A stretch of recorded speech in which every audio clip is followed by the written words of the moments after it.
Olá, eu sou Belkis Chaves e você está assistindo ao programa Saúde em Movimento. Hoje o nosso tema é cárie infantil. Aproximadamente 2,7% das crianças de 1 ano e 6 meses possuem lesões de cárie. Nos últimos anos, a incidência dessas lesões é proveniente da falta de higiene adequada, maus hábitos alimentares e até mesmo falta de orientação. Por isso, os pais devem estar mais atentos, pois a cárie na primeira dentição pode comprometer os dentes permanentes. E para falar sobre esse tema, está conosco a doutora Manuela Andrade Souza Fernandes, que é odontopediatra. Manuela, pela segunda vez, é um prazer tê-la aqui, sabendo da sua dedicação com as crianças e a odontopediatria. O prazer é todo meu, Bel, né? Poder contribuir com mais algumas informações para o nosso telespectador.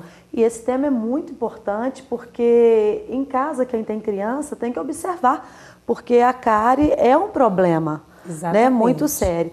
Mas me diz uma coisa, quais são as principais causas do aparecimento de cárie nessas crianças? Olha só, Bel, hoje em dia está voltado mesmo, né, para uma higiene adequada. Às vezes, como você acabou de dizer, os pais, eles não têm, inclusive, orientação adequada para isso. Que dentinho de leite precisa ser escovado, passado fio dental, precisa haver também o equilíbrio alimentar associado a essa boa higiene. Em função desse conjunto, se alguma coisa falhar aí, é motivo para haver o risco do aparecimento da lesão cárie. A gente também pode lembrar que esses cuidados têm que ser feitos até antes do aparecimento do dente, né?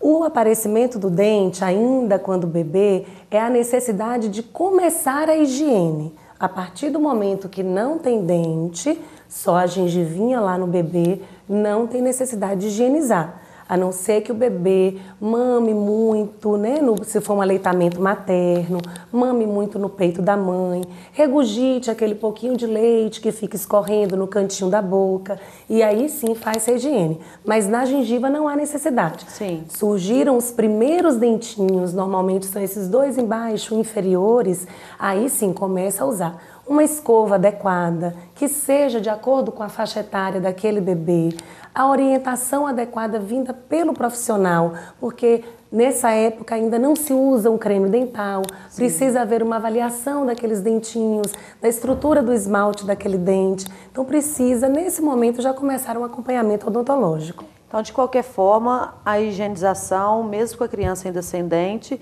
não precisa ser feita dessa forma com a escova, mas tem que tomar os cuidados, porque tem criança que não amamenta o leite materno, mas, por exemplo, a mãe faz uma mamadeira em casa, põe açúcar, né? E a criança ainda nem tem os dentinhos, exatamente. Né? Nessa hora não vai ter risco daquele dente, porque não está presente ainda, absorver aquela estrutura, aquela substância, adocicada. Mas para o paladar do bebê, inclusive, isso pode ter uma interferência, porque a criança pode ser que não queira aceitar uma mamadeira mais a partir daquele momento que não esteja adoçada, entendeu? E o que a gente deve fazer, doutora Manuela, para evitar esses problemas com as crianças?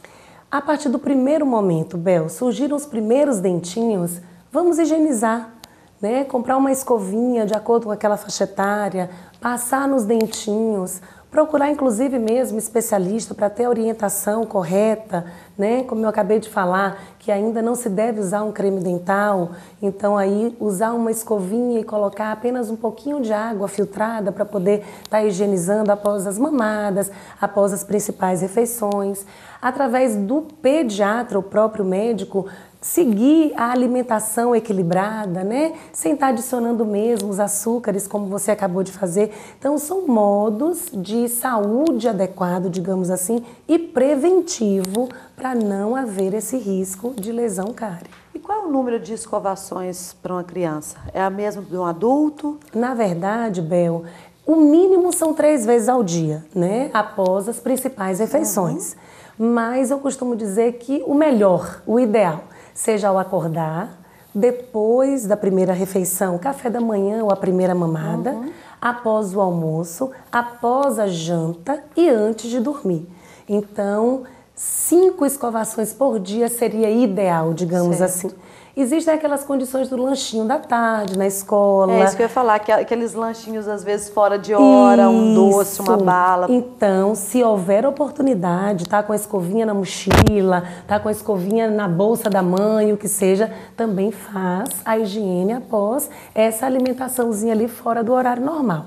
Né? E o uso do fio dental nas crianças também é recomendado? É recomendado e é necessário. A escovação não elimina aquela sujeirinha que fica ali entre um dente e outro. A cerda da escova não consegue atravessar. O fio dental é que vai fazer a higiene daquela região que é tão, digamos assim, difícil, apertadinho, porque um dente une ao outro. Mas na criança, pelo menos uma vez ao dia, que seja passado o fio dental, digamos assim, já estamos melhorando a higiene nesse sentido, entendeu? No mínimo uso uma vez ao dia. O tipo de pasta, o tamanho da escova, isso influencia? Com certeza. Aí, Bel, eu diria a você que teria que ser feito assim uma avaliação mesmo especializada, porque cada criança apresenta naquele momento, digamos assim, naquela idade, uma quantidade de dentes. Uma criança de 3 anos não tem a mesma quantidade de dentes de uma criança de 6, por exemplo. Uma criança de 6 anos já está numa fase de troca, já tem dentes permanentes na boca, já é um outro tipo de escova, já é um outro tipo de creme dental. Então isso precisa realmente passar por uma avaliação especializada. Mas isso, gente, é só mesmo com o auxílio de um profissional responsável, que é o odontopediatra, que tem toda a qualificação para poder te ajudar nesses cuidados com o seu filho. Mas a gente volta a falar mais desse assunto só daqui a um instante.